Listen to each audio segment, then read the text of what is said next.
बिस्मिल्लाहिर्रहमानिर्रहीम, अस्सलाम वालेकुम। यह है प्रोग्राम बाखबर और मैं हूं आपकी मेज़बान मदीहा आबिद अली। नाज़रीन, शंघाई ताउन तंजीम का इजलास हो चुका है। अब बात आगे बढ़ चुकी है। गुज़िश्ता 2 रोज़ से हम शंघाई ताउन तंजीम के इजलास और उसमें होने वाली जो भी मसरूफियात थी वज़ीर आज़म और उनकी टीम की, उसको हम अपने एक्सपर्ट्स के साथ डिस्कस कर रहे थे और मुख्तलिफ किस्म की जो डायमेंशंस हैं वो आप तक हम पहुँचा रहे थे। अब बात आगे बढ़ चुकी है। वज़ीर आज़म वापस आ चुके हैं और अब वो बरतानिया से अमेरिका जाएंगे। बरतानिया में उनकी मसरूफियत होगी कि वो मल्का जो बरतानिया है उनकी आखिरी रसूमात में शिरकत करेंगे और उसके बाद अक़वाम मुत्तहिदा की जनरल असम्बली के लिए वो अमरीका रवाना हो जाएंगे। अब बात हमने अपने प्रोग्राम में आज ये करनी है कि जो शंघाई ताउन तंजीम इजलास हुआ है उसमें जितनी भी बातचीत हुई है, मीटिंग्स हुए हैं, उसके फॉलो अप्स क्या होंगे, कौन लेगा, कैसे लेगा और वो किस तरह से ये चीज़ें वहाँ पर जो तय हुई हैं वो मैच्योर होंगी। जैसे कि रूस का दौरा, चीन का दौरा, गैस पाइपलाइन और इसके अलावा बाकी जो इमदादी सामान है सैलाब ज़दगान के लिए, वो किस तरह से चीज़ें मैच्योर होंगी। तो हमारा आज का सवाल पहला कुछ इस तरह से होगा, SCO इजलास के मौके पर वज़ीर आज़म की कामयाब सफारतकारी कौमी मुफादात के हसूल में अहम पेशरफ्त है या नहीं। हमारे साथ आज मौजूद हैं ताहिर नईम मलिक साहब, आगा इकरार हारून साहब, सज्जाद अनवर साहब और शनीला अम्मार साहिबा। तमाम एक्सपर्ट्स को हम प्रोग्राम में खुशामदीद कहते हैं और सबसे पहले हम रुख करते हैं ताहिर नईम मलिक साहब का। ताहिर साहब, हम ये देखते हैं कि मीटिंग हो गई, काफ़ी इज्जत भी मिली, वालेहाना इस्तकबाल भी किया गया और हमें काफ़ी अच्छे मनाजिर भी देखने को मिले, काफ़ी अच्छी खुशखबरियाँ भी देखने को हमें सुनाई दी हैं। आप क्या समझते हैं कि ये अब फॉलोअप का दौर शुरू हो जाएगा, किस तरह से फॉलोअप होगा? और आज के जो हमारा पहला सवाल है, आप इस सवाल का जवाब हाँ में देंगे या ना में देंगे? मैं हाँ में दूंगा और मेरी राय में देखें, ये जो मल्टीलैटरल फोरम होते हैं SCO टाइप, ये पहले से तय होते हैं, लेकिन पाकिस्तान इस अपॉर्चुनिटी का मुंतज़िर था कि जिन हालात से हम गुजर रहे हैं, हमें इस वक्त इंटरनेशनल कम्युनिटी की ज़रूरत है, डिफरेंट रीजन्स की, डिफरेंट फोरम्स की, वहाँ मुतहरक सफारतकारी की ज़रूरत है। तो मैं समझता हूँ कि मौजूदा हुकूमत ने इस अपॉर्चुनिटी को बहुत अच्छी तरह इस्तेमाल किया है। आप देखें कि पाकिस्तान का जो इलाकाई तावन है कई दहाइयों से, उसके इलाकाई तावन के जो दोस्त ममालिक थे वो यहाँ सब मौजूद थे कि फ़र्दन इतना वक्त नहीं है, ना इतना शेड्यूल अचानक से बन सकता है कि हमारे प्राइम मिनिस्टर चाइना का दौरा करें अलहदा से, रशिया का करें, टर्की का करें, ईरान का करें। तो इस फोरम पे साइड लाइन्स पे और बाज़ाब्ता और बेज़ाब्ता बहुत सी मीटिंग्स हुई हैं। तो शहबाज शरीफ साहब की एज ए लीडर शोहरत है कि पंजाब में रहें कि वो डूअर है। तो हमने देखा है कि वो CPEC हो या वो उन्होंने जो पावर प्लांट लगाए थे या और डेवलपमेंट, उसको वो बाकायदगी से मॉनिटर करते हैं। बल्कि पिछले दौरे हुकूमत में मुस्लिम लीग के प्राइम मिनिस्टर सेक्रेटेरिएट में एक सेल बना था जो CPEC की मॉनिटरिंग और एवेल्यूएशन करता था। मेरी राय में यकीनन उनके जहन में होगा कि ऑप्टिक्स भी ठीक हो गए, पेशरफ्त भी ठीक हो गई, माजी के जो मुआहदे थे उन पर भी उनको भी एवेल्यूएट किया गया, मज़ीद भी हुए, एनर्जी से लेके और पाकिस्तान के साथ तजारत का हजम बेहतर बनाने से लेके बहुत सारी चीज़ें तय हुई हैं। अब ज़रूरत ये है कि हमारी जो तारीख़ है उसमें ये जो मुआहदे हैं उसमें आप कह लें कि हमारे सिस्टम के अंदर जो बॉटल नेक्स हैं, ब्यूरोक्रेटिक डिलेज़ हैं और जो मुल्क के अंदर सियासी बेयकीनी है और जो हम गलत सिमत पे चल पड़ते हैं, उसकी वजह से ये तातुल का शिकार होते हैं, मतलूबा वक्त पे पूरे नहीं हो पाते। तो अगर उसी तरह उनकी एवल्यूएशन रही और ये हालात ठीक हुए तो पाकिस्तान के लिए अच्छी खबरें मिलेंगी। इस वक्त दुनिया जो है वो एनर्जी डेफिशिएंसी का सामना कर रही है, यूरोप से लेके और ममालिक, और उनके ऊपर सैंक्शंस उन्होंने लगाई हुई हैं, रशिया के ऊपर, वहाँ के शहरी तलमिला रहे हैं। हमारे पास बहुत अच्छी अपॉर्चुनिटी है। हमने देखे माजी में भी LNG की जो डील थी कतर से, वो डिले की, ख्वाह मख्वाह डिले की, फजूल की इंक्वायरियाँ खोली। आज अगर कौम को बताया जाए कि उस वक्त डॉलर की क्या कीमत थी और हमें किस कीमत पे मिल रही थी, तो यकीन करें वो LNG, वो जो माया गैस थी, वो मुफ्त थी। हमने एक फजूल उस पे लिए। तो हमारे यहाँ सबसे बड़ा इशू ये है कि जो सिस्टम के अंदर रुकावटें हैं, अगर पाकिस्तान उन पे काबू पा लेता है तो ये बहुत अच्छा है। तो इस लिहाज से ये दौरा बड़ा खुशाइंद है। मेरी रिक्वेस्ट होगी کہ اس کے فالو اپ میں اسی طرح وہ ہم چابک دستی سے ان پروجیکٹس کو آگے بنائیں. اور یہ جو ایک تاثر دیا جاتا ہے کہ پاکستان ایک دنیا میں سفارتی تنہائی کا شکار ہو گیا ہے, اس کو لوگوں نے انٹرنیشنل کمیونٹی نے ابینڈن کر دیا ہے, یہ ساری باتیں ہم ملک کے ہم نے دیکھا مفاد کہ میں تمام نہیں. ممالک نے بہت والہانہ استقبال کیا ہے وزیر اعظم کا. اقرار صاحب, آپ کیا کہیں گے؟ ماضی میں بھی ایس سی او ہوتے رہے اور اب بھی ایس سی او ہوا, آپ کمپیریزن کیسے کریں گے ماضی کے شنگھائی تعاون تنظیم کا اور موجودہ شنگھائی تعاون تنظیم کا؟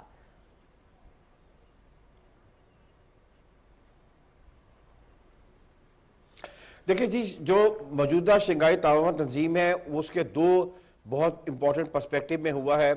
ایک تو یہ ہوا ہے کہ جو اس کی وار ہے, یوکرین وار, اس کی وجہ سے رشیا کے اوپر مزید سینکشنز لگ گئی ہیں, اور پھر وہ پاکستان کا سیلاب. یہ دو آپ سمجھیں کہ ان بیک ڈراپ میں ہمیں ایس سی او کی اس میٹنگ کو دیکھنا پڑے گا. آپ کے پروگرام کی وساطت سے میں شکریہ ادا کرتا ہوں پریزیڈنٹ ازبکستان کا, جنہوں نے یہ آپ کو, جیسے کہ پہلے بات ہوئی ہے کہ ڈکلیریشنز جو ہیں وہ تو ایک فکس ایجنڈے کے طور پہ ہوتے ہیں, لیکن ڈکلیریشن کی ساتھ ہی انہوں نے اپیل کی ہے, ازبکستان کے پریزیڈنٹ نے تمام ایس سی او ممالک سے آفیشیلی اسی پیڈسٹل پہ کھڑے ہو کے کہ ہمیں چاہیے کہ ہم پاکستان کی جتنی بھی مدد کر سکیں ان کیش اینڈ کائنڈ وہ کریں. تو پہلی تو بات یہ کہ ہمیں کہ ایز اے قوم تو میں نہیں کر سکتا ہوں, میں آپ کے پروگرام کی وساطت سے کم میں شکریہ ادا کر سکتا ہوں کہ ازبکستان کے پریزیڈنٹ شوکوفتو کی وجہ سے بہت ایک اچھا امپریشن گیا ہے پورے کے پورے ایس سی او میں, اور that of course credit goes to our proactive foreign affairs and diplomacy. اس میں پھر ہمیں ایک بات ذہن میں رکھنی پڑے گی کہ جو تعلقات سینٹرل ایشیا کے ساتھ پاکستان کے ہوئے ہیں وہ دو ادوار میں ہمیں صرف اور صرف دو ادوار میں نظر آتے ہیں, پیپلز پارٹی کے اور پی ایم ایل این کے. اور میں یہ ذمہ داری سے یہ بات کرتا ہوں, میں نام نہیں لینا چاہوں گا, لیکن بیچ میں ایک دور آیا تو تقریباً 8 سال محیط تھا, کیونکہ آپ کو شاید پتہ ہوگا میں پڑھاتا بھی رہا ہوں وہاں پہ ازبکستان میں, اس میں سمرقند میں. وہ 8 سال کے دور میں پاکستان کے تعلقات سینٹرل ایشیا کے ساتھ آلموسٹ ختم کر دیے گئے, کیونکہ وہ صاحب صرف اور صرف دیکھتے تھے امریکہ کی طرف. تو اس کی وجہ سے جو نقصان ہوا وہ ہمیں بعد میں آیا, لیکن پھر میں کام تو دی ایس سی او. اچھا, سیکنڈلی اب روس کے پاس گیس ہے, اس کے پاس اپنا انرجی ہے, فیول ہے, سینکشنز لگی ہوئی ہیں, یورپ وہ جا نہیں رہا ہے, اس کا اس وقت سب سے بڑا جو بگسٹ بائر ہے وہ چائنا ہے, اور پاکستان کے لیے سپیس ہے کہ آپ کو پتہ ہے نا کہ سارا یورپ جو ہے اب وہ خرید رہا ہے ایل این جی اور اپنا ایل پی جی خرید رہا ہے قطر سے, یعنی کہ مڈل ایسٹ سے, کیونکہ وہ روس پہ انہوں نے سینکشن لگائی ہوئی ہیں. تو روس کی مارکیٹ جو ہے وہ ہمارے لیے اوپن اپ ہے, اور میرا خیال یہ ہے کہ امیجیٹلی جو ہمارا ہمیں چاہیے اس پہ مزید لیٹ نہ کریں. ٹھیک ہے, آپ کہہ رہے ہیں کہ اہم پیش رفت ہے, اس کے اوپر ڈیلے نہیں کرنا چاہیے. سجاد صاحب, آپ کی جانب ہم بڑھیں گے, یہ بتائیے گا کہ کیونکہ رشین پریزیڈنٹ سے بھی بات کی ہے وزیر اعظم شہباز شریف صاحب نے, اور دوسری جانب ہم یہ دیکھتے ہیں کہ ہمارے نیشنل انٹرسٹ میں امریکہ بھی شامل ہے اور اس کے ساتھ بھی اچھے تعلقات کو بڑھانا ہمارا نیشنل انٹرسٹ ہے. تو یہ دونوں چیزیں پاکستان کس طرح سے بیلنس کر کے چلے گا, امریکہ اور روس کے ساتھ تعلقات؟ اور سوال کا جواب آپ ہاں میں دیں گے یا نہ میں؟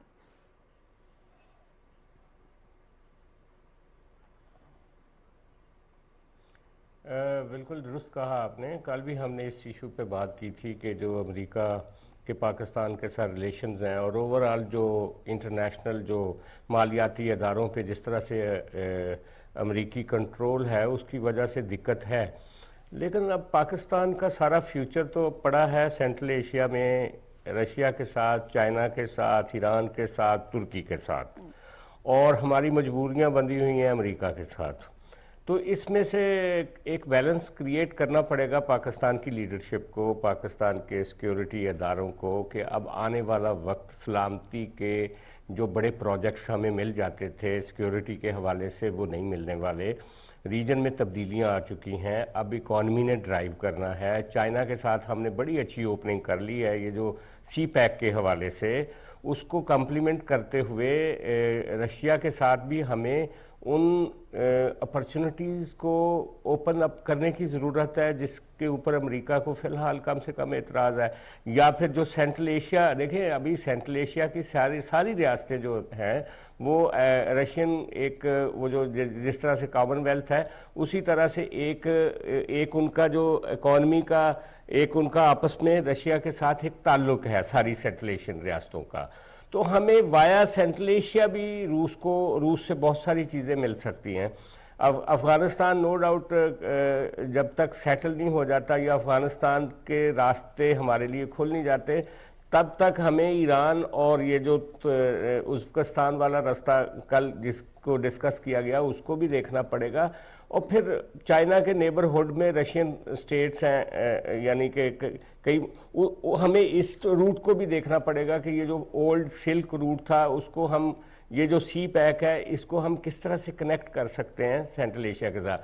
وہ جو واخان کی پٹی ہے چھوٹی سی پٹی ہے وہ تاجکستان اور پاکستان کے درمیان، اگر ہم افغانستان گورنمنٹ سے یہی بات کریں کہ آپ کو راہداری ملے گی جو بھی ہے لیکن ہمیں ایک راستہ یہاں سے مل جائے سینٹرل ایشیا کی طرف، تو ہم پورے افغانستان سے اور جو ٹربلڈ افغانستان ہے اس کو بائی پاس کرتے ہوئے ہمیں ایک راستہ مل سکتا ہے. بہرحال یہ پاکستان کی جو بیوروکریسی ہے اس کی جڑوں میں بھی امریکی انٹرسٹ کافی ہے.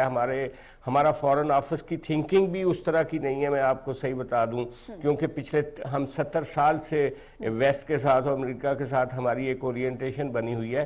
تو ہمیں اب ریجنل اپنی جو ضرورتیں ہیں، اپنے جو نئے تقاضے ہیں، خاص طور پہ گلوبل وارمنگ کے بعد جو پاکستان کی ایک نئی شکل بننے جا رہی ہے، جیسے جاپان نے سیکھا کہ زلزلے کے ساتھ کیسے رہنا ہے، اب ہم نے سیکھنا ہے کہ آنے والی تبدیلیوں کے ساتھ ہم نے کیسے زندگی گزارنی ہے. اور اس میں دیکھیں میں آپ کو بتاؤں الٹیمیٹلی آج تو انڈیا میں اس طرح کی ایک فنیٹک گورنمنٹ ہے، ایک وقت آئے گا کہ انڈیا میں کوئی بہتر گورنمنٹ آئے تو پاکستان کو انڈیا کے ساتھ بھی اپنے مراسم بہتر بنانے کی ضرورت ہے اس ریجن میں، ایران کے ساتھ، ترکی کے ساتھ اور رشیا کے ساتھ، سینٹرل ایشیا کے ساتھ، افغانستان کے ساتھ.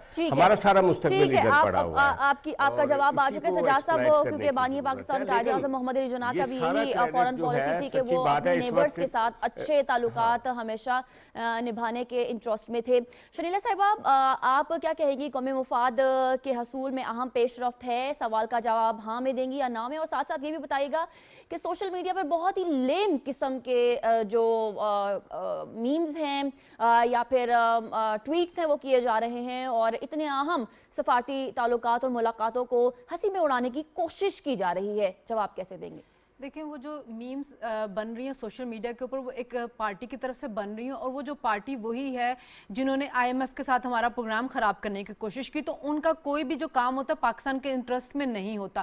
وہ ایسے چھوٹی چھوٹی سی چیزیں ڈھونڈتے ہیں جن کو لے کے وہ یہ بہت بڑا بنانے کی کوشش کرتے ہیں کہ جیسے اس سے پاکستان کا جو مفاد ہے وہ کھٹائی میں پڑ گیا. اگر وزیر اعظم صاحب سے ٹرانسلیٹر نہیں لگ رہا تو یہ کوئی اتنا بڑا مسئلہ نہیں ہے کہ اس سے ملک کے مفاد کو خطرہ لاحق ہو گیا. آپ یہ نہیں دیکھ رہے کہ اس وقت پاکستان کے اندر حالات کون سے ہیں. یہ جو ہمیں پلیٹ فارم ملا تھا اس پہ جا کے وزیر اعظم صاحب نے دنیا کو بتایا ہے کہ پاکستان کے اندر اس وقت سیلاب سے کیا تباہ کاری ہو رہی ہے. آپ کو اس وقت جو موسمیاتی تبدیلیاں اور اس کو لے کے آپ نے جو پالیسی بنانی ہے پاکستان اسپیسیفک بنائے، کیونکہ ہمارا ان جو دنیا میں آلودگی پھیل رہی ہے اس سے جو پرابلم ہو رہی ہے اس میں پاکستان کا اتنا حصہ نہیں جتنے ہم نتائج بھگت رہے ہیں. پھر جو باقی سب بائی لیٹرل میٹنگز ان کے ساتھ ہوئی، دیکھیں ایران سے ہم پہلے ہی گوادر کے اندر 100 میگا واٹ جو ہے بجلی اس کے لیے لے رہے ہیں. اب ایران کے ساتھ ہماری مزید نیگوسیشن چل رہی ہیں آئل اور گیس کے لیے. یوکرین وار کی وجہ سے جو دنیا میں توانائی کا کرائسس آیا ہوا ہے اس کا خمیازہ پاکستان کو بھگتنا پڑے گا. ہم تو ویسے ترقی پذیر ممالک کے جو یورپ ہے وہ سارا قطر سے اس کا LNG خرید رہا ہے. وہی LNG جو پاکستان نے ان کے ساتھ معاہدہ کیا تھا $12 سے $13 پر MMBTU ہمیں LNG ملنی تھی. پچھلی حکومت نے اس پہ اتنی کنٹروورسی کریٹ کی کہ اب وہ جو ہیں قطر والے وہ پینالٹی پے کریں 30% ہمیں، لیکن وہ سپاٹ پرائس 40% پہ وہ جا کے یورپ کو بیچ رہے ہیں. اب ہمیں بھی LNG چاہیے. سردیوں میں گیس کا کرائسس آئے گا جیسے ہم نے گرمیوں کے اندر بجلی کا کرائسس دیکھا ہے. तो हमें अपनी ज़रूरतों को सामने रख के अपने ताल्लुकात बेहतर करने होंगे। अब हमें किसी ब्लॉक का हिस्सा नहीं बनना चाहिए। देखिए माजी में ये था कि जितने भी डिक्टेटर आए उनकी वजह से हम जो अमेरिकन ब्लॉक का हिस्सा बने हैं, हमने उसको बड़ा उसकी वजह से नुकसान भी उठाया। U2 इंसिडेंट हमें याद होगा जो सदर अयूब के दौर में हुआ था, और हम ऑलमोस्ट रशिया के साथ वॉर के करीब पहुंच गए थे। अब हमारे जब ताल्लुकात उनके साथ बेहतर होने शुरू हैं कि उन्होंने पाकिस्तान के वजीर आजम को दावत दी है। उससे पहले वजीर आजम जो थे इमरान साहब, वो भी गए थे रशिया, और जब बिलावल भुट्टो से उनके बारे में सवाल हो तो उन्होंने कहा था पाकिस्तान की पॉलिसी है जिनको उन्होंने फॉलो किया, मैं इसको इंडोर्स करता हूं। तो हमें अपने देखने कि हमें वहां से अगर गैस पाइपलाइन है उसको हमने करना है, वहां से हमें ऑयल मिल सकता है, गंदुम अगर हमें सस्ती मिलती है तो हमें उनसे लेनी पड़ेगी, क्योंकि गंदुम का बहरान जो इस सैलाब की वजह से आया है और आगे मजीद अभी आएगा। अगर आपकी जो पानी उतरेगा, हमने देखना है कि हमारी फसलें इस काबिल हैं कि वो आगे उन पे गंदम बोई जा सके कि नहीं, तो वहां से सस्ती मिलेगी तो हमारे मुफाद में होगी। तो इसके अलावा इंडिया के साथ ताल्लुकात बेहतर करने की बहुत जरूरत है। और आप देखें जिस वक्त तो 1 अरब की पॉपुलेशन वाला वजीर आजम चल के खुद पाकिस्तान आया तो हमने कैसी कंट्रोवर्सी पे उसके बारे में क्रिएट कर दी थी। तो मेरे ख्याल में वो जो दूसरी पार्टी जो कंट्रोवर्सी या प्रोपेगेंडा कर रही हो उस पर बिल्कुल ध्यान नहीं देना चाहिए। हमें अपने मुफादात देखते हुए अब इन मुल्कों के साथ अपने ताल्लुकात बेहतर करने की बहुत ज्यादा जरूरत है। अब नवंबर में जा रहे हैं वजीर आजम साहब चाइना, और चाइना ने बहुत इंटरेस्ट शो किया कि वो इंफ्रास्ट्रक्चर के अंदर सरमायाकारी करना चाहते हैं, रेलवे के अंदर, सड़कों के अंदर, और ये सारा सिस्टम हमारा सैलाब की वजह से तबाह हुआ है और हमें इसके लिए सरमायाकारी की बहुत ज्यादा जरूरत है। तो मेरे नजदीक ये जो ट्रिप था ये बहुत कामयाब था और ये हमें आगे जाके इससे बहुत बेनिफिट होगा, लेकिन इस पे काम स्पीड से करना होगा, इनके अंदर डिले नहीं होना चाहिए। ठीक है, हमारे एक्सपर्ट्स नाज़रीन ये कहते हैं कि ये कौमी मुफाद में बहुत एक अहम पेशरफ्त है, लेकिन डिले नहीं होना चाहिए। जो भी ब्यूरोक्रेट्स हैं उन काम जल्द अज जल्द करके और पाकिस्तान को फ़ायदा पहुँचाने की ज़रूरत है। हम आगे बढ़ेंगे। ख्वाजा आसिफ साहब एक प्रेस कॉन्फ्रेंस करते हैं और वो ये कहते हैं कि इमरान खान की जानिब से इदारों पर, आर्मी चीफ पर, IMF के मुआहदे पर, इसके अलावा सलाब-ज़दगान के लिए जो भी कोशिशें की जा रही हैं उनकी हेल्प करने के लिए, उसके ऊपर ताबड़तोड़ हमले किए जा रहे हैं और वक्फे से किए जा रहे हैं, जो कि नेशनल इंटरेस्ट के लिए भी अच्छा नहीं है और ये कौम को, अवाम को, पाकिस्तानी नेशनल्स को एक परचम के नीचे खड़ा करने के लिए भी मुश्किल का सामना होगा, क्योंकि अगर कौम तकसीम हो जाएगी तो फिर कौमी मुफाद या फिर नेशनल इंटरेस्ट, ये भी तमाम चीज़ें जो हैं वो डिस्टर्ब हो जाएंगी। साथ ही साथ दूसरे तरीके से अगर हम बात भी करें या आपको अपडेट भी दें तो हम ये देखते हैं कि पाकिस्तान तहरीक इंसाफ के चेयरमैन इमरान खान साहब की KPK के डिस्ट्रिक्ट नौजवानों से मुलाकात होती है और उन नौजवानों की जानिब से इमरान खान को सख्त सवालात का सामना भी करना पड़ता है। तो क्या पाकिस्तान तहरीक इंसाफ के चेयरमैन अपनी मकबूलियत खो रहे हैं या फिर नौजवानों का वोट बैंक भी कम हो रहा है, ये भी हमने सवाल करना है। सवाल हमारा कुछ इस तरह से है कि मुल्क को दरपेश चैलेंजेस के तनाजुर में इमरान खान की गैर रवायती सियासत कौम को मुत्तहिद करने की बजाय अवामी सतह पर तकसीम कर रही है या नहीं। ताहिर साहब आप क्या, ये मुत्तहिद हो रही हैं अवाम या फिर तकसीम हो रही है अवाम? देखें, तकसीम हम हो रहे हैं और ये है कि ये जो सियासी तकसीम है 1947 में इससे शदीद कोई सियासी तकसीम नहीं थी कि कांग्रेस मुल्क को इकट्ठा रखना चाहती थी और मुस्लिम लीग जो है वो अलहदा कौमियत का और अलहदा मुमलिकत का उन्होंने मुतालबा किया। लेकिन जब पाकिस्तान बन गया तो मौलाना अबुल कलाम आज़ाद के पास एक वफ्द किया और उन्होंने कहा कि हमारे लिए अब क्या हुक्म है। वो कांग्रेस से वाबस्ता पाकिस्तान में रहने वाले मुसलमान थे, तो उन्होंने कहा अब एक तजर्बा कर लिया है तो इसे कामयाब कीजिएगा। और उसी गांधी ने फिर पाकिस्तान के असासे जो जब्त किए हुए थे कांग्रेस की हुकूमत ने गैर कानूनी, उनके लिए कॉल दी और कायद-ए-आज़म ने भी इंडिया के लिए अच्छे तासरात कर दिए। तो जो बड़ा लीडर होता है, स्टेट्समैन, वो शख्स सियासी शख्सियात पे, इदारों पे उनको कमज़ोर नहीं बनाता और उनको तकसीम नहीं, उन पर जो शहरियों का यकीन होता है गैर मुतज़लज़ल, उसको वो नुकसान नहीं पहुंचाता। इक़्तिदार में आने के बाद उसमें रिफॉर्म करता है, उनको मजबूत बनाता है, वो तामीर करता है, तखरीब नहीं करता। हमारे सामने मिसाल है जापान की, जर्मनी की, जब वो तबाह हो गए और ऐसी तबाही की जो तारीख़ इंसानी में नहीं देखी, औलनाक तबाही सेकेंड वर्ल्ड वार के बाद, तो उन्होंने कहा, उसके बाद जो लीडर आए जापान और जर्मनी की, हमारे सियासी रहनुमा उठते बैठते मिसालें देते हैं। उन्होंने 2 काम किए। उन्होंने कहा कि अब हम नफ़रत की बुनियाद पे आगे नहीं बढ़ेंगे और अब हम ये जो सियासी तकसीम है, ये जो एक दूसरे को हम गद्दारी और नफ़रत کہ نفرت انگیز طریقے سے ہم دوسری مخالف فریق کو کہتے ہیں یہ نہیں کریں گے. تو ان دو چیزوں کی وجہ سے آج جاپان اور جرمنی دنیا کی عظیم ملکوں میں شمار ہیں. تو اگر ہم اس تقسیم کا شکار ہیں تو پھر ہمیں بیرونی دشمن کی ضرورت نہیں. جو علامہ اقبال نے 1930 میں ہی کہہ دیا تھا کہ فرقہ بندی ہے کہیں ذاتیں ہیں کیا زمانے میں پنپنے کی یہی باتیں. تو اب ہم پہلے فرقوں میں ذات پات میں اوپر سے سیاسی تقسیم ہے. اس سیاسی تقسیم میں ہم کہتے ہیں کہ میں اس ملک کے ادارے ریاست کا مفاد اداروں کا مفاد ایک طرف اور میرا سیاسی مفاد ایک طرف. تو بتوں کو تجھ سے امیدیں خدا سے نا امیدی وہ بتا تو صحیح اور کافری کیا ہے. تو یہ جو ہے اسے ہمیں ملک کو بلڈ کرنا ہے. بلڈ کرنے کے لیے میرا حکومت سے لاکھ اختلاف ہو سکتا ہے آپ کا ہو سکتا ہے شنیلا کا ہو سکتا ہے لیکن سیلاب میں گھرے لوگوں سے ہمارا کیا اختلاف ہے. اس ملک کی معیشت سے ہمارا کیا اختلاف ہے. اس ملک کے نظام انصاف سے کیا اختلاف. آؤ اسے تعمیر کریں اسے ہم تخریب کے ذریعے تباہ نہ کریں. ٹھیک ہے طاہر صاحب آپ نے معیشت کی بات کی ہے اسی کو آگے بڑھائیں گے. اقرار صاحب مساق معیشت کی بات خواجہ آصف صاحب کی جانب سے کی گئی ہے کہ وہ کہتے ہیں کہ مساق معیشت کے لیے آج بھی ہم تیار ہیں. آپ کیا کہیں گے اور سوال کا جواب ہاں میں دیں گے یا نہ میں دیں گے؟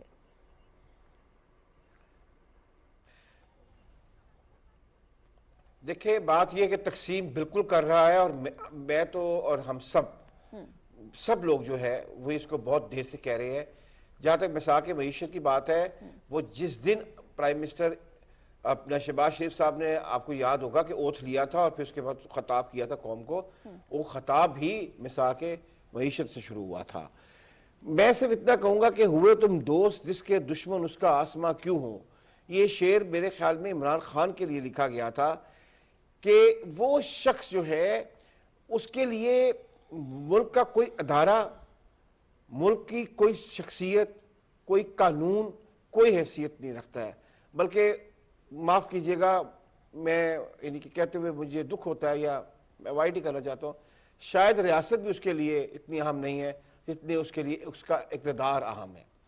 یہ بالکل اسی طرح ہی ہے کہ اگر ایک کوئی لڑکا کسی اپنا یعنی کہ آپ کہہ سکتے ہیں کہ ریج میں آ کے کسی ایسے شخص کو قتل کر دے جس نے صرف اس کو تہمت لگائی ہو کہ تم اچھے نہیں ہو یا میں تمہیں پسند نہیں کرتا ہوں. یہ عمران خان کا رویہ ایسے لوگوں جیسا ہے. آپ اگر اتنا کہیں کہ آپ عمران خان کو پسند نہیں کرتے ہیں یا اس سے اختلاف کرتے ہیں پھر آپ دیکھیے آپ کے ساتھ ہوتی کیا ہے. اور یہ بائی ڈیزائن کر رہے ہیں قوم کو اس حد تک ڈیوائیڈ کر رہے ہیں کہ اس نے کہا ہے کہ اپنے فالوورز کو کہ یا تو میرے ساتھ ہوگا کوئی یا کوئی نہیں ہوگا تو پھر وہ ہوئے گا ہی نہیں پھر آپ اس کو چھوڑنا نہ. اور یہ آج سے شروع نہیں ہوا مجھے معاف کیجئے گا یہ بات کرتے ہوئے یہ پچھلے کم سے کم 2014 سے یہ کام چل رہا ہے. اب آپ کو اس کے جو بٹر فروٹس ہیں وہ ہمیں نظر آنا شروع ہو گئے ہیں کہ قوم کس حد تک ڈیوائیڈ ہوگی. آخر میں ایک بات ضرور کہوں گا کہ ہمیں وہ یعنی کہ میں سٹیٹمنٹ نہیں پاس کروں گا مناصر القوم فیصلہ کرنا ہوگا وہ ایک عام سی بات ہے. بہرحال ہمیں اور ہمارے اداروں کو کم سے کم یہ بات ماننی ہوگی اور منانی ہوگی ایک دوسرے کو کہ یہ شخص اس وقت ریاست کے لیے خطرہ بن چکا ہے کیونکہ ڈویژن ریاست میں صرف اور صرف آپ کو یاد ہوگا دشمن کرتا ہے. یہ پہلی دفعہ دیکھا ہے کہ ہمارا خود ایک اپنا جو ہے لیڈر وہ اپنا لوگوں کو اس طرح ڈیوائیڈ کر رہا ہے جس طرح ایک لکیر خون کی کھینچ رہا ہے کہ ادھر یا تم ادھر ہو یا ادھر ہو ادھر تم ادھر ہم والی بات مجھے پھر نظر آ رہی ہے. یہ بہت خوفناک بات. ٹھیک ہے سجاد صاحب آپ کو بھی یہ لگتا ہے کہ قوم کو متحد کرنے کی بجائے تقسیم کرنے کی سازش ہو رہی ہے؟ سوال کا جواب آپشن ہاں میں لیں گے یا نہ میں؟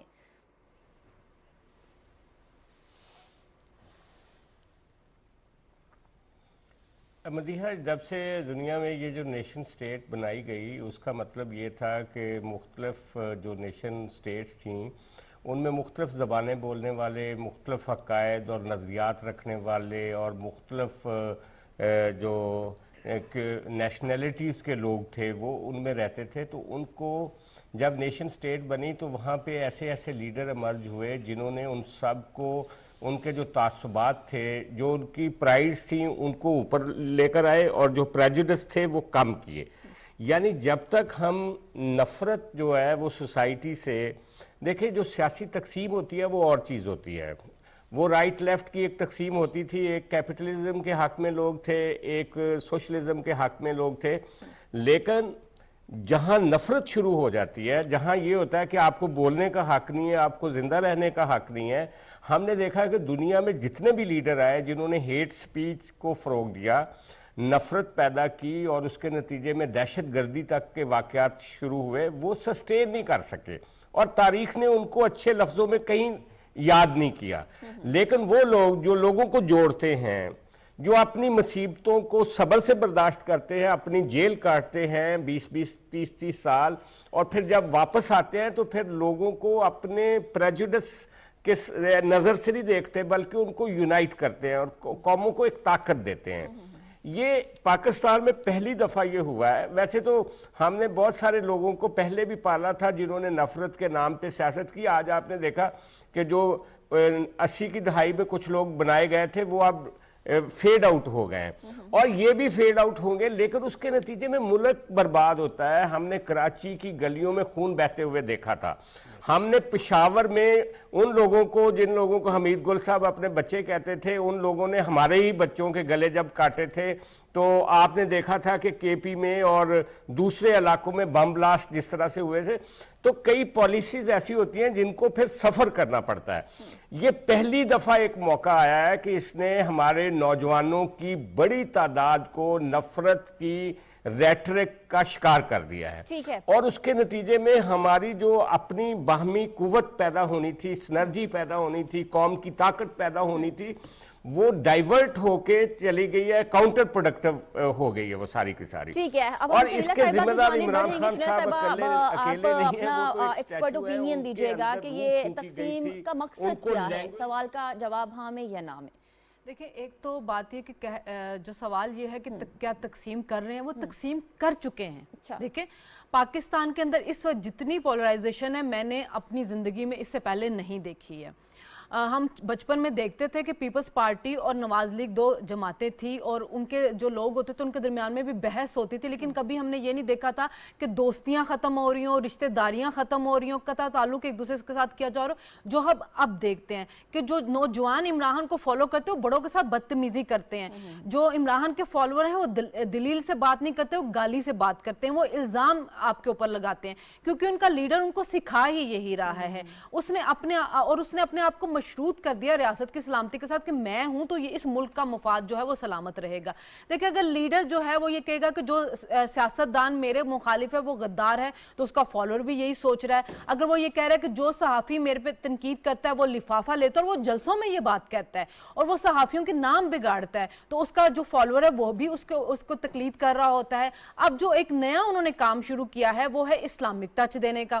جب بھی وہ کوئی تقریر کرتے ہیں اس میں جو اسلامک وہ ٹچ دے رہے ہیں وہ اتنا زیادہ اس ملک میں نفرت پھیلا رہا ہے کہ اس کا ہمیں آگے جا کے احساس ہوگا کہ پاکستان جیسے معاشرے میں جہاں پہ مذہب بھی انتہا پسندی ویسے بہت زیادہ ہے یہ کتنا نقصان پہنچائے گی. آج بھی انہوں نے تقریر کرتے ہوئے یہ بات کی کہ مجھے جو اقتدار سے نکالا گیا ہے تو اس کو عوام بھی معاف نہیں کرے گی, اللہ بھی معاف نہیں کرے گا. آپ قبر میں جائیں گے تو آپ سے سوال ہوگا کہ عمران کا ساتھ کیوں نہیں دیا تھا, میرا پیغام ویسے دنیا تک پہنچ رہا ہے جیسے اللہ تعالیٰ نے حضور پاک صلی اللہ علیہ وسلم کا پیغام گھر گھر پہنچ رہا تھا. تو یہ جو باتیں ہیں آپ کرتے ہیں کہ جو میری مخالفت کرے گا وہ شرک کر رہا ہے, اس سے نوجوانوں کے ذہن کتنے خراب ہو رہے ہیں. جو نوجوان ان کا فالوور ہے وہ یہ سمجھتا ہے کہ جو عمران خان پہ تنقید کر رہا ہے وہ دوسری پارٹی کو سپورٹ کر رہا ہے وہ بھی چور اور ڈاکو ہے. ان کے پاس دینے کے لیے کوئی دلیل نہیں ہوتی ہے اور نہ ان کے پاس کبھی وہ آپ کے ساتھ ثبوت کسی چیز کے لا کے وہ بات کریں گے. وہ آپ کے اوپر بھی الزامات لگانے شروع کر دیں گے اور ان کو پورا یقین ہوتا ہے کہ ہمیں لفافے مل رہے ہیں اگر ہم عمران پہ تنقید کر رہے ہیں کیونکہ ان کے ذہن میں یہ چیز بٹھا دی گئی ہے. تو اور آپ نے بات کی مساق معیشت کی کہ ان کو آج خواجہ آصف نے آفر کیے, ان کو تو یہ آفر تب بھی کی گئی تھی جب وہ وزیر اعظم تھے, لیکن وہ بات ہے نا کہ ایک متکبر اور مغرور بادشاہ کو مشورہ دینا ایسی ہوتا ہے جیسے آپ کسی مردے کے ساتھ بات کریں. تو عمران خان کا حال وہی تھا. آپ جب ایک حکومت میں بندہ ہوا ہوتے ہوئے آپ کا مشورہ نہیں مان رہا, وہ آپ کے ساتھ بیٹھنے کے لیے تیار نہیں, تو وہ آج کیوں بیٹھے گا؟ وہ آج بھی آپ کے ساتھ نہیں بیٹھے گا کیونکہ اس کا مقصد ہی ایک ہے کہ یا میں اقتدار میں رہوں اور یا میں اس ملک کے اندر انتشار پھیلاتا رہوں. جو یہ بات کہتا ہے کہ ان کو حکومت میں لانے سے بہتر تھا کہ آپ ایٹم بم گرا دیتے اس ملک کے اندر, جو IMF کے ساتھ آپ کی ڈیل ختم کرنے کی کوشش کر رہے تھے, جو آپ اور جو مطلب آپ یہ دیکھیں کہ اس وقت سیلاب اس ملک کے اندر ہے, آپ نے متحد मुस्तैद करना था, आपको इस वक्त कितनी इकोनॉमी आपकी खराब थी उसने आपको लेने, और आप IMF की डील खत्म करने के लिए चले थे, और आपकी ख्वाहिश ये थी कि ये मुल्क श्रीलंका बन जाए, और बार बार आप ये बात कहते हैं कि मैं किसी वक्त भी चाहूं तो इस मुल्क को श्रीलंका बना सकता हूं। ऐसा मतलब कि आपके दिल में कौम के लिए कोई मोहब्बत नहीं है और ना आप कौम की खिदमत के लिए कुछ करना चाहते। आपका मतमे नजर सिर्फ एक चीज है कि मुझे इक्तदार में वापस लेके आ जाओ, चाहे उसके लिए कुछ भी करना पड़े। सोसाइटी तकसीम हो चुकी हुई है, मुझे नहीं पता कि ये सोसाइटी अब कब जाके मुत्तहिद होगी, ये जो बच्चे जिनके जहन खराब हो चुके हैं ये वापस अपनी असल हालत में कब आएंगे, लेकिन जो हालात है वो बहुत खराब है। ठीक है, हमारे एक्सपर्ट्स ने ये सवाल का जवाब दिया नाज़रीन, और आपने देखा है कि इसके कॉन्सिक्वेंसेस क्या हो सकते हैं और आने वाले दिनों में मईशत पर असरअंदाज ये जो तकसीम है वो कर सकती है। हमने आगे बढ़ना है, अपने आखिरी सेगमेंट और आखिरी सवाल की जानिब जाना है नाज़रीन। सैलाब की तबाहकारियों की वजह से बहुत ज़्यादा नुकसान हुआ है और अब इसके लिए इमदादी जो कार्रवाइयाँ हैं उनकी सरगर्मियाँ शुरू हो चुकी हैं। मुल्क भर से इमदाद दी जा रही है और रिहेबिलिटेशन का काम शुरू किया जा रहा है और इंटरनेशनल सतह पर भी हर मुमकिन प्लेटफॉर्म पर आवाज बुलंद की जा रही है। और इसी बात के पेश नजर जो इमदाद आ रही है, हमने बात करनी है क्या वो काफ़ी है रिहेबिलिटेशन के लिए या फिर इंफ्रास्ट्रक्चर के लिए अलग से जो रकम है वो चाहिए होगी और कितनी रकम चाहिए होगी, हमने अपने एक्सपर्ट से पूछना है। सवाल कुछ इस तरह से है, दुनिया भर से 110 ममालिक इमदादी तैयारों की पाकिस्तान आमद, अरबों डॉलर के नुकसानात के पेश नज़र क्या ये इमदाद इंफ्रास्ट्रक्चर की तामीर नौ के लिए काफ़ी होगी या नहीं? ताहिर साहब, ये काफ़ी होगी इमदाद तामीर नौ के लिए या फिर नहीं होगी? साफ जाहिर है कि जो स्केल है और जो वॉल्यूम है ये हंगामी यानी फौरी तौर पे एक रिलीफ जो आप कह सकते हैं कि टेंड या उसके लिए तो जो अदवायात आ रही हैं, जो मुल्क के अंदर से हम राशन इकट्ठा कर रहे हैं, लेकिन डिफरेंट फेजेस में जो हमें चाहिए, जो कई 100 किलोमीटर हमारी शाराएँ इसका शिकार हुई, पुल टूट गए, एग्रीकल्चर का एक मोहतात अंदाजे के मुताबिक 21 जो अरब डॉलर हम पाकिस्तान की मईशत को, इंफ्रास्ट्रक्चर को, एग्रीकल्चर को नुकसान पहुँचा है। उसके लिए हमें एक कंसोलिडेटेड एफर्ट चाहिए मरहलावार। तो अगर इंटरनेशनल कम्युनिटी या हम लोग ये समझते हैं कि इस मरहले में से निकल के हम इस पे काबू पा लेंगे, तो ये नहीं। हमारे सामने मिसाल है कि 2007 या 7 में जब ज़लज़ला आया था तो उसमें मरहलावार एड भी आई थी और फिर हमने इंफ्रास्ट्रक्चर भी बिल्ड किया, नए शहर बने, मुजफ्फराबाद, बालाकोट, नए हॉस्पिटल वहाँ बने और यूनिवर्सिटी बनी कुछ दोस्त मुल्कों के तावन से। तो ऐसे अगर हम प्रोजेक्ट आइडेंटिफाई कर दें, दोस्त मुल्कों को भी कह दें कि रोड इंफ्रास्ट्रक्चर डेवलपमेंट में मसलन टर्की है, तो हमारे यहाँ जो पेशावर मोटरवे बनी थी उस वक्त पिछली गवर्नमेंट में नून लीग की, उसमें टर्किश कंपनी का था और जगह पे। तो हम अगर चाइना, टर्की, इन मुल्कों के साथ डिफरेंट फेजेस में आइडेंटिफाई कर सकते हैं। सऊदी अरेबिया ने यूनिवर्सिटी बनाई थी इसमें कश्मीर में और इसी तरह हॉस्पिटल UAE ने बनाया था। तो एक ऐसा एफर्ट हो कि जिसके अंदर हम मसाजिद और अस्पताल की तामीरात भी हमें माजी में देखने को तो उसके लिए हमें ये है कि मुसलसल इस पे हमें अमल करना पड़ेगा। और दूसरा ये भी है कि यहाँ पे जो हमें ऐसा फ्लड टैक्स लगाना चाहिए उमरा तबके के। अभी मैं चंद दिन पहले एक वीडियो देख रहा था कि एक साहिब सरवत शख्स ने अपने बच्चे की सालगिरह में करोड़ों अरबों उड़ा दिए हैं, आगे शादियों का सीज़न आना है, तो इसके ऊपर गवर्नमेंट को एक फ्लड का टैक्स होना चाहिए। मैं समझता हूँ कि एक शख्स अमीर है और वो अपना लग्जरी लाइफ स्टाइल रखना चाहता है, कोई हर्ज नहीं। रियासत का काम ये है कि उसे टैक्स वसूल करे। हमारे यहाँ ऐसा एक टैक्स लगता रहा है कि जब मशरकी पाकिस्तान में सैलाब आते थे तो सैलाब फंड या टैक्स वो लगता था। तो अब भी ज़रूर है कि माशरे के वो तबके कि जो फिल्थी रिच हैं उनके ऊपर फ्लड टैक्स का नफाज हो। और आज भी एक अगर आप खबर देखें, मैंने देखी है कि हमारे बहुत सारे अफसरान जो हैं वो घर बैठे तनख्वाहें ले रहे हैं OSTA। इस तरह के जो कॉलोनियल लाज हैं, ऑफिसर ऑन स्पेशल ड्यूटी घर बैठा है, काम कोई नहीं, ये और जो प्लाट और मरात हैं लीड की बगैर कुछ किए, इनको ख़त्म करके हम अच्छे खासे पैसे जनरेट कर सकते हैं जो हमें इन मरलों में चाहिए। और फिर गवर्नमेंट ये भी कर सकती है कि जो कंस्ट्रक्शन इंडस्ट्री को रिलीफ दे सकती है, सीमेंट, सरिया, रेत, बिजली, इनको अगर हम सब्सिडाइज करें फ्लड रिलीफ वाले एरियाज़ में और उनको सब्सिडी दें तो लोग अपनी मदद आपके तहत, जो हमारी रिफाई तंजीमें हैं वो भी बहुत अच्छा काम कर रही हैं। यहाँ मैं अल खिदमत ट्रस्ट का, जमात इस्लामी का, उनकी तारीफ़ करना चाहूँगा। ईदी ट्रस्ट है, सिलानी डॉक्टर अमजद साकिब हैं। तो मुल्क के अंदर भी बहुत कैपेसिटी है और बाहर भी कैपेसिटी है और इंशाल्लाह हम इस पे पूरा उतरेंगे। ठीक है, आपने बहुत अच्छे जो पॉइंट्स है वो सजेस्ट किए हैं। आगे बढ़ते हैं। इकरार साहब, 30 अरब डॉलर से ज़्यादा हो सकता है ये माशी नुकसान, कैसे पूरा होगा और 110 इमदादी तैयारों की आमद को आप कैसा देखते हैं?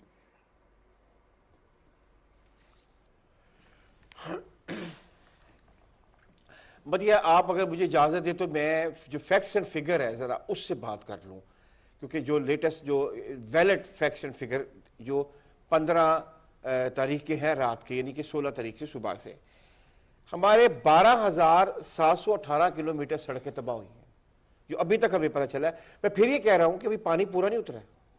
12,718 किलोमीटर की हमारी सड़कें तबाह हुई हैं। उसके अलावा 390 ब्रिज कंफर्म खत्म हो चुके हैं, बह चुके हैं 390। और अगर मैं हाउस होल्ड बताऊं तो आप शॉक्ड हो जाएंगी, तकरीबन 18 लाख हमारे जो हाउस होल्ड यूनिट्स थे, कच्चा और पक्का मकान, वो पानी में बह गए हैं, कुछ नहीं पीछे रहा है। फिर बताऊंगा 18 लाख के ऊपर। और सबसे खौफनाक चीज़ जो आपको आगे फेस करने वाली है ना, वो आपका लाइफ स्टॉक है। तकरीबन 9,27,000 हमारा जो लाइफ स्टॉक है वो बह गया पानी के साथ।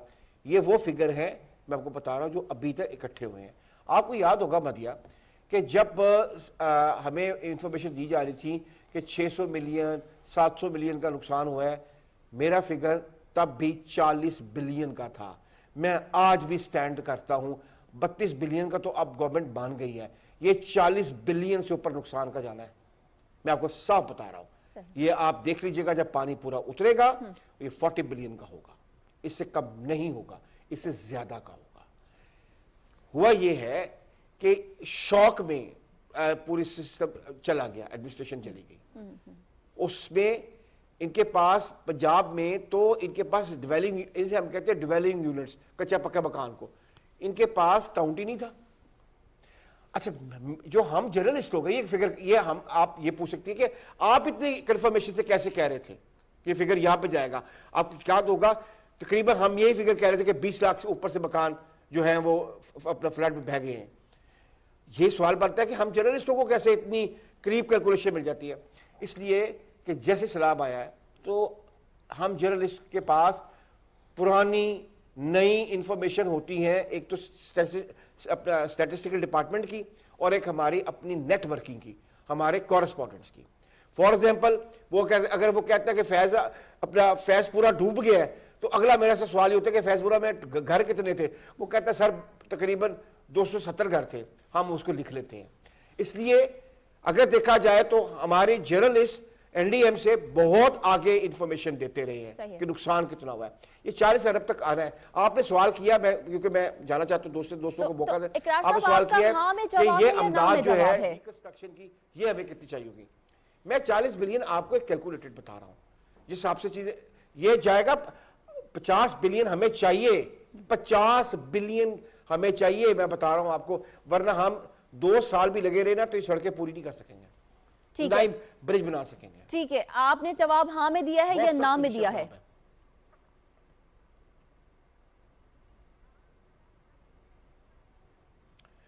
सवाल आप फिर से रिपीट कर दीजिएगा प्लीज। दुनिया भर से 110 इमदादी तैयारों की पाकिस्तान आमद, अरबों डॉलर के नुकसानात के पेश नजर क्या ये इमदाद इंफ्रास्ट्रक्चर की तामीर नौ के लिए काफी है या नहीं?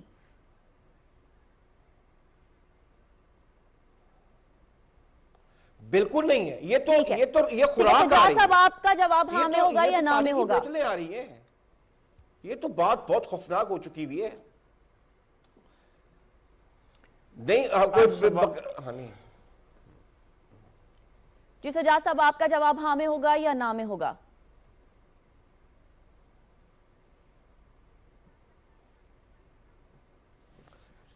सवाल तो बड़ा वाज़ेह है आपका। उसमें आप पूछ रहे हैं कि जो कंबल और रज़ाइयाँ आई हैं या जो वो अद्वियात आई हैं या जो वो आई हैं मच्छरदानियाँ आई हैं, उससे इंफ्रास्ट्रक्चर कैसे बहाल हो सकता है? वो एक और चीज़ है।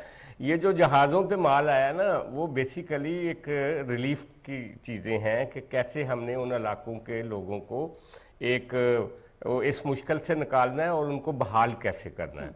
लेकिन इंफ्रास्ट्रक्चर का तो अभी वाकई आगा साहब ने ठीक कहा, पूरी तरह से सर्वे भी नहीं आया ये जो सड़कों का मैंने आज से कुछ 2-3 हफ्ते पहले कहा था कि 15,000 के करीब 15,000 किलोमीटर के करीब हमारी सड़कें जो हैं वो तबाह हुई हैं। अच्छा, लेकिन असल बात ये है, मैं कहूँगा कि इस गवर्नमेंट का सबसे बड़ा टेस्ट ये है, अगर ये कामयाब हो गया, मिफ्ता साहब को इस पे एफर्ट करनी चाहिए, वज़ीर आज़म साहब को, वज़ीर ख़ारजा साहब को। बात ये है कि देखें, ये हमारी तारीख़ का 100 साल के बाद सबसे बड़ा फ्लड आया है।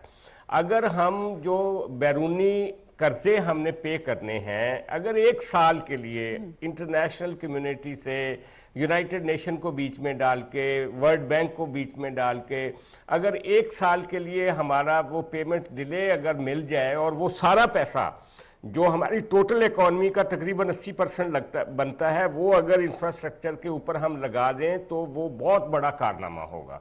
इसकी तरफ अगर तवज्जो दें हमारी फाइनेंस मिनिस्ट्री ख़ास तौर पे, फॉरेन मिनिस्ट्री ख़ास तौर पे, और प्राइम मिनिस्टर साहब का ऑफिस ख़ास तौर पे, अब वो बरतानिया जा रहे हैं, वो यूनाइटेड नेशन से भी ख़िताब करेंगे, वहाँ पे वो वर्ल्ड लीडर्स से मिलेंगे, उनको हमारी पूरी जो डिप्लोमेटिक कोर है उसको इसके ऊपर लगा देना चाहिए कि कम से कम सारी दुनिया में एक रायनामा बनाएं कि यार ये बहुत बड़ी आफत आई है इस मुल्क में, कम से कम हमसे कर्ज़ों का सूद जो लेते हैं या कर्ज़ों की 1 साल की जो किस्त हम अदा करते हैं सारे बैंकों को, वर्ल्ड ऑर्गेनाइजेशंस को, वो 1 साल के लिए हमें उसकी माफ़ी मिल जाए। हम कोई उसमें ये नहीं कहते कि माफ़ी मिल जाए, वो अगले साल और 1 साल डिले हो जाएगा ना उस अमल को। अगर ये कर गए तो ये बहुत बड़ा कारनामा होगा और पाकिस्तान की इकॉनमी जो है वो खड़ी हो जाएगी। लेकिन अगर वो प्रेशर रहा कि हमने वो पेमेंट्स करनी है जो कि अगले महीने से पेमेंट्स का शेड्यूल है, तो फिर आपकी इकॉनमी बड़े प्रेशर में होगी। ठीक है, सजाद साहब आपने नहीं में जवाब दिया है और साथ ही साथ आपने सजेशन भी दी है कि आइडियल सूरत हाल होनी क्या चाहिए कि फिर इमदाद जो है वो पूरी हो सके। शर्मिला साहिबा, आप क्या सजेशन देंगी और ऑप्शन कौन सी लेंगी आप? ऑप्शन तो मैं नहीं मिलूंगी। देखिए, जो अभी इमदाद आ रही है वो सिर्फ आपकी जो इस इमीडिएट आपको जो ज़रूरत है ना उसके लिए, कि आपको शेल्टर चाहिए, आपको खुराक चाहिए, आपको पीने के लिए पानी चाहिए, आपको अद्वियात चाहिए। जो आपका इंफ्रास्ट्रक्चर तबाह हुआ है उसके लिए तो आपको बिलियंस डॉलर चाहिए, वो अभी कहीं से आने शुरू नहीं हुए हैं। जापान ने $7 मिलियन कहा है और कनाडा ने $3 मिलियन के $10 मिलियन बन रहे, जो कि कुछ भी नहीं है। आपको बिलियंस डॉलर चाहिए। बल्कि कहा भी ये भी जा रहा है कि जो हमारे डेवलपमेंट के लिए हमने जो फंड रखा हुआ था इस बजट में, वो सारा लगेगा रीबिल्ड करने के लिए। उनको मतलब आप नया कोई प्रोजेक्ट शुरू नहीं कर सकते। और सजाद साहब ने जो कहा था कि कर्जा मौखर किया जाए, माहिरीन ये कह रहे हैं कि जिस तरह की पाकिस्तान में तबाही आई है, आगे इन तब्दीलियों की वजह से आएगी, पाकिस्तान के कर्जे माफ कर दे। जो इंटरनेशनल जो मालियाती अदारे हमें कर्जे दे रहे हैं, अभी तक उनकी तरफ से ऐसी कोई नहीं आई, लेकिन माहिरीन का ख्याल है, बल्कि वो कह रहे हैं अगर मौखर भी करने 10 साल नहीं तो कम से कम 5 साल, 1 साल तो कुछ भी नहीं है कि जितना हमने जो अपना इंफ्रास्ट्रक्चर उसको रीबिल्ड करना है, फिर हमने आगे काम करना है। अब चाइना ने जैसे कहा कि वो सरमायाकारी करेंगे रेलवे के अंदर और सड़कों के अंदर, अब पता नहीं वो नई उसमें सरमायाकारी करेंगे, जो पहले से तबाह हाल हुए उनके अंदर करेंगे। तो जो ये चीजें आ रही हैं ये काफी नहीं है। ये तो जाहिर अभी उनको रहने के लिए चाहिए, लेकिन जब उन्होंने अपने घरों में वापस जाना है तो आपको फिर उनको पैसे देने पड़ेंगे घर की तामीर करने के लिए, सड़कों की तामीर के लिए, जो पुल तबाह में उनकी तामीर के लिए पैसे कहाँ से आएंगे? तो उसके लिए तो अभी आपको बहुत ज्यादा इमदाद चाहिए, तो ये तो नाकाफी है। दूसरी बात ये कि जो लोग फील्ड में काम करें उनकी तरफ से एक ये भी सजेशन थी कि जो हम पानी की बोतलें जाके लोगों को देते हैं उस पे पैसे ना जाया करें, वहां पे हैंड पंप लगा दिए जाएं, क्योंकि वो ज्यादा है कि उससे उनका पानी उनको मिलता भी रहेगा और ये एक सदका जारिया भी हो जाएगा। तो ये कुछ डॉक्टर जो फील्ड में गए थे उन्होंने मुझे कहा था कि ये जरूर लोगों तक मैसेज पहुंचाएं कि प्लीज आप जो ट्रक के ट्रक भर के पानी की बोतलें ला रहे हो, तो उनकी बजाय अगर आप उन्हीं पैसों से उन इलाकों के अंदर हैंड पंप लगा देंगे तो वो उन लोगों के ऊपर आपकी बहुत ज्यादा मेहरबानी होगी। ठीक है, बहुत अच्छी सजेशन है शर्मिला साहिबा की जानिब से भी। नाज़रीन, हमने अपने प्रोग्राम के पहले हिस्से में डिस्कस किया है SEO और उसका फॉलो अप कहां से लिया जा सकता है। दूसरे हिस्से में हमने ये डिस्कस किया है कि कौम को मुत्तहिद करना है और मिसाके मईशत किस तरह से मुमकिन हो सकती है। और प्रोग्राम के तीसरे हिस्से में हमने अगेन सैलाब ज़दगान की हर मुमकिन कोशिश की है कि मदद कर सकें और इंटरनेशनल सतह तक अपनी आवाज़ पहुंचा सके कि यहाँ पर एक्चुअल सूरत हाल क्या है और किस तरह से امدادی کام ہونے چاہیے, آئیڈیل صورتحال کیا ہونی چاہیے. آج کا پروگرام یہیں پہ ہم اختتام کریں گے اس کا, اور اگلے ہفتے آپ سے دوبارہ سے ملاقات کریں گے. شلیلا عمار صاحبہ, طاہر نعیم ملک صاحب, سجاد انور صاحب اور آغا اقرار ہارون صاحب, آپ تمام ایکسپرٹس کا بہت شکریہ. اللہ حافظ. پاکستان پائندہ باد.